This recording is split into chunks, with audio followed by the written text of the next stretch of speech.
Parce que tout le monde signifie qu'un état de droit n'a pas mobile. Kabouya, Augustin, je cite, secrétaire AI, UDPS. Alors, on ça va tout machette.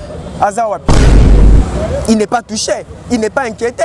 Il y a un état de droit. Toi, il a son logique, était Ilongo Nazali Wapi. Vital Kamere Azali Wapi. Jacques Ndala, je peux même citer le nom, Jacques Ndala. Il a dit ce qu'il pouvait dire, comme il était homme libre, le lo Azawapi. Il y a un état de droit. Il s'est exprimé, le lo Azali Wapi.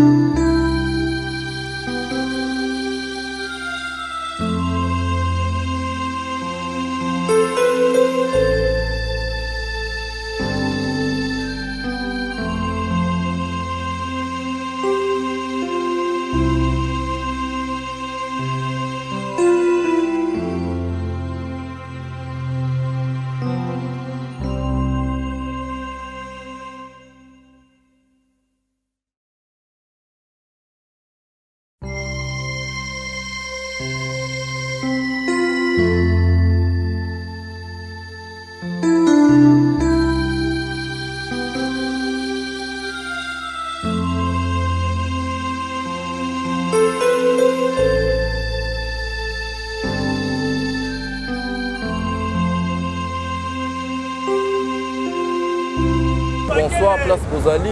Émission de détective politique. Kambami Nandeko Leandro Tamboué. L'autre robeta masolo, il y a politique. Nandeko Kankou Azali, Moko, il y a cadre. Il y a parti SID, parti où Kangami, Namwana Yamboka, Martin Fayoulou. L'autre solo la politique, toko solo la Nengeni Mboka Ezali Kokiende. Ndeko Kankou, bonsoir. Bonsoir, monsieur le journaliste. Bonsoir, Bandeko Nabissonioso. Bonsoir au peuple congolais. Merveille na bango nyoso politique. Monsieur Kankou, l'autre sur la mingi bilan mokonzi ya mboka depuis décembre 2018 si le lona mikolo tozali bilan à Félix Tshisekedi ezali négatif ou positif? Je crois que le peuple congolais azali dupté. Le peuple congolais a dit que tu as une élection en 2018. Après l'élection en 2018, tu as dit qu'il a remporté qui vraiment élection qui le président élu tous sans ignorer. Qui a gagné qui a même Martin Fayoulou. Donc dire que Félix, dire que le président Félix, jusqu'à preuve du contraire, tu reconnaîtras que la légitimité n'a été. Donc pour nous autres, le président légalement élu, c'est le président Martin Fayoulou. Bon, le président légitime Martin Fayoulou. Mais bilan ya bateau baza pour diriger biso. Bande élection et salamati lelo. Bilan ya bango ezan ndenge nini parce que c'est pas Martin Fayoulou qui dirige. Eza bato mususu mutu kambamboka. Oui. Quand on lobby de fait, ezali ka bateau lobby, je pourrais dire bateau ba ils n'ont pas pouvoir. Monsieur Etienne Tshisekedi ne balobaka. Lorsque les prémices sont fausses, les conclusions aussi le seront. Nango le lenge pouvoir na biso yibamaki, le lenge pouvoir ya peuple congolais ezomaki na ndenge ya mabe. Donc je crois que même la conclusion nango nyonso et kozala mabe.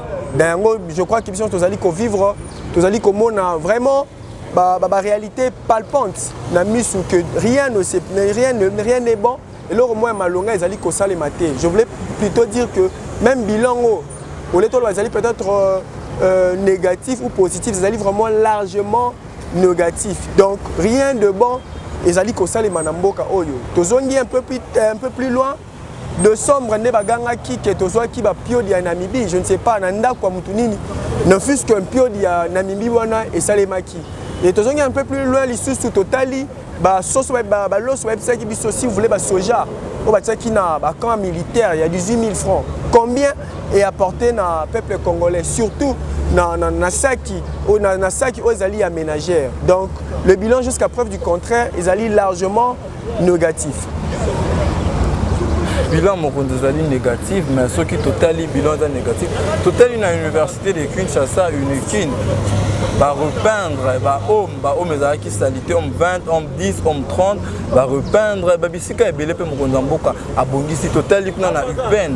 Bandeko kuna ba pe non bilan na bango ezalaki positif parce que mai ya douche et bimakate na moi président abongisa ki mai comme bima na moi mai comme na douche donc mboka eza munene donc ado toucher couche par couche à toucher ba couche nyonso tembala moko ndeko. Imaginez un grand Congo comme la RDC, bah étudiants pour mettre à l'isole pour repeindre université.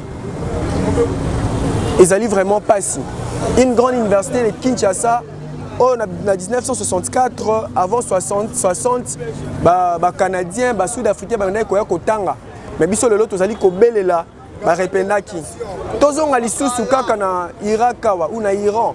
À l'époque, il y a Muammar Kadhafi. Les étudiants allaient réclamer ils allaient parking. Mais biso le lot, ils ont benga pour répandre. Et pose-toi la question, on a les caca chaque jour dans l'université de Kinshasa. On a répandre l'université en soi. Et quand tu es étudiant, tu es pour un année. Et je t'informe même que pour répandre l'université, on est en bon, il y a le gouvernement congolais. Ils ont bon, il y a particulier, ils ont des individus. Bon, on va répandre pour que lobby et pesa bango lissu sous Mosolo. Alors que l'État ou l'autorité publique a toujours pour intérêt ou ils allaient intérêt général. Mais on est dans intérêt général, tu as bénéfice, il y a particulier morable. Donc, tu as solo parce que va répandre université que le bilan est positif. Bon, il peine ma ebimi on lié place to le il peine ma ebimi. Il faudrait d'abord to senga université étudiant il peine wana pardon. Pour la nika ma ebimi et le même étudiant ba bengana bona ba home. Si le on a même pas repeint homme na bango que notre ba homme wana et comment bota biloko et comment bota bana et comment bota mamatiti causons ça maïs c'est leur droit légitime le plus légitime d'ailleurs. Donc je crois que ça ne fait pas partie à bilan tous la ngana au katozi victoire poto comme marron pengaba embouteillage comme monstre. On nous a parlé le lot de biloko ya baso de mouton, on croyait que ça allait encore résoudre le problème. Au contraire, foncer encore situation na biso et la circulation n'a pas sa makasi. Donc le bilan reste largement négatif. Surtout que les années ne vont pas passer. L'autre en 2022, parce qu'il y en a combien? Année électorale. Bon, le langage ni sabiso. Bilan ni sabiso. Le peuple congolais sous dupté. Tout ça qui est élection en 2006, élection en 2011, 2018. Demain après demain, tout ça l'élection en 2023. Et ils seront encore sanctionnés parce que bilan na bango est largement négatif. Bah voyage, il y a Félix Tshisekedi. Ils ont déjà pré-campagne ou pas? Oui, exactement. Au lieu en DA, il y a tourné à RDC. Hein? Oui, tourné à RDC. Finalité dans Wezani. C'est les trésors publics les autres à rire.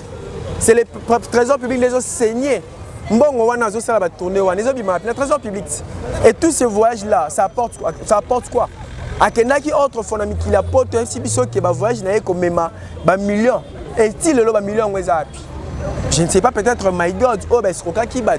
Mais ces millions là apporté quoi au peuple congolais? Surtout na portefeuille il y a peuple congolais. Donc tozali comment on a déjà bandi ba pré-campagne et déjà dans la campagne ou la pré-campagne à reconnaître que Mboka na biso ekufa. Imaginez un peu. Petit à petit, on va arriver. 2023, ils ont poussé. Le lot aux agents en janvier 2022. 2023, ils ont poussé. Binon a parti, on a décidé. Ma bongisi nini bozo soit déjà pour la 2023. Je crois que l'objectif premier est la politique et la conquérir le pouvoir na bango. Biso no so que pouvoir na biso ba yiba kiango.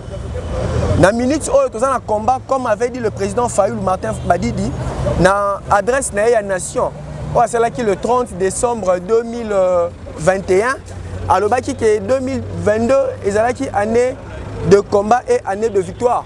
Ce qui voudrait dire année 2022 pour toi acheter en 2023 toko kende na combat pour toi reconquérir pouvoir na biso oyo ba yiba kiango na biso makasi. Bref, je vous assure que tous ont récupéré pouvoir na biso volé. Espérons. Bon, totali na ba itando ekebiso nyoso président Tshisekedi alobi eloko nini ya ko yiba na mboka oyo déjà ekufa kala. Pona ba propos wana yo kokolo banini pona. Déjà ba propos wana déjà ba propos propagandistes, ça voudrait dire que dans ba propos au peuple congolais comprendre que il n'y a pas d'espoir. Et l'espoir n'est pas négatif. Et Yemoko, M. Tshisekedi n'a sorti à Genève à l'Obakini, le changement s'appelle Martin Fayoul. Ce qui voudrait dire que le peuple congolais a lui de juger, le peuple congolais a lui de comprendre que à l'Obimbo a Koufi. Mais pourquoi ils s'est craponné dans le pouvoir? S'il était sérieux, lolenge to mona qui présent na biso Hollande François Hollande na France a sala qui a démissionné qui parce que a prometté qui et dans toutes ces promesses rien n'a été concrétisé de surcroît. Celui qui prétend être un homme d'État alba propos ya boy. Donc ça prouve la suffisance que c'est un message de désespoir oyo toko jamais que j'étais encore dévolu sur lui. Donc au besoin même to porter les sous plainte contre par rapport il y a haute trahison au Yassali. Mboka Isa Koufa et qu'est-ce que lui apporte? Il enfonce encore Mboka na misère, il enfonce encore Mboka na Koufa. Donc c'est au peuple congolais de juger. Mais Mboka Koufi, c'est pas Félix Tshisekedi Tabomi Mboka, 32 ans à Mobutu, 18 ans à Kabila. Il faut qu'on rende compte si tu as commis les lots. Chers amis journalistes, je crois que tant que vous avez repostulé à cela, programme nae, so ligne la propagande nae le baka so kinga nae.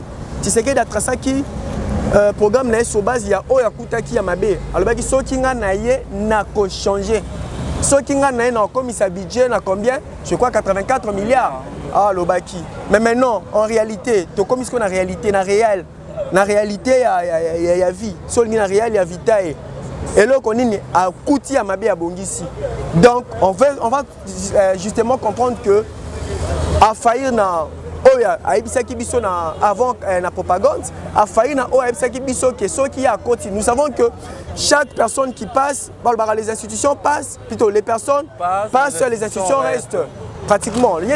En tant qu'institution, je voulais même signifier qu'institution, obligé de reconnaître à rater. Mais en tant qu'institution, tout concédé en haut par rapport aux faits. En tant qu'institution, qu'est-ce qu'il veut ou qu'est-ce qu'il a apporté encore de nouveau? Il y a changement. Parce que même il y a un changement, il y a un apporter dans Mboka. Dire aujourd'hui que Mboka Koufi, c'est un aveu de chèque. Pour ne pas reconnaître dans un de ses discours que le pays ne marche pas bien. Il a reconnu sa faiblesse, il a reconnu ses faillances, ses faiblesses par rapport à la gestion. Donc, nous, peuple souverain, au article 5 qui a constitué Pesabiso, droit wana, je crois qu'il est sanctionné une fois de plus et au Pakoya prochainement, ça la sous erreur wana oyo. Mais c'est-il le Tshisekedi à commettre? État de droit et continent Mboka. Chilombo Azalaki, Tshisekedi Azalaki na Lodja. Président de la République Azalaki na Lodja a payé micro. Moto on a koki na question. Tout le monde qui patriote congolais moko a ABC président de la République face à face tête à tête a ABC ngai na ko voter oté. Babilo ko na tango zo sala, mozo mona té des changements et zo kota na Mboka na époque Kabila. On n'a pas vécu ce genre de message moto temi boso Kabila ABC non en 2000 boy na boy Kabila nga na ko voter oté. Mais on monite que moto na osé a eu pouvoir wana courage wana sa président de la République Tshisekedi moi je te vote pas en 2023 place wana na ba fait wana bon je ne sais pas sous base de quoi bozo benga état de droit. Déjà la RDC est une république démocratique du Congo où la liberté il y a individu la liberté à Moutuno ses alliés garantie. Donc lorsque Moutou a exprimé surtout liberté nae azali libre. Je ne vois pas place ni toko coïncider en il y a état de droit. Croyons sûrs que il y a une récupérer le pouvoir pour que Oyono c'est là qui ternit à Kola Moussango pe à Kosalango. Donc je demande à tout le peuple congolais de soutenir Oezali président Nabiso Martin Fayulu. Et na pesi bana non sur SID ba ono so ba combataka na Martin Fayulu surtout ba combataka bazalaka na dans les valeurs na souhaiter bango nyonso année malamu le président Fayulu Lobaki année de combat et année de victoire. Déjà le 16 à toi matinée munene il me soit siège na biso to bengi si batu nyonso ba ono so ba revaka changement ba ono so ba revaka métamorphose ya mboka oyo to bengi si bango le 16 liboso ya siège na biso munene Oezali SID na triomphal numéro 6.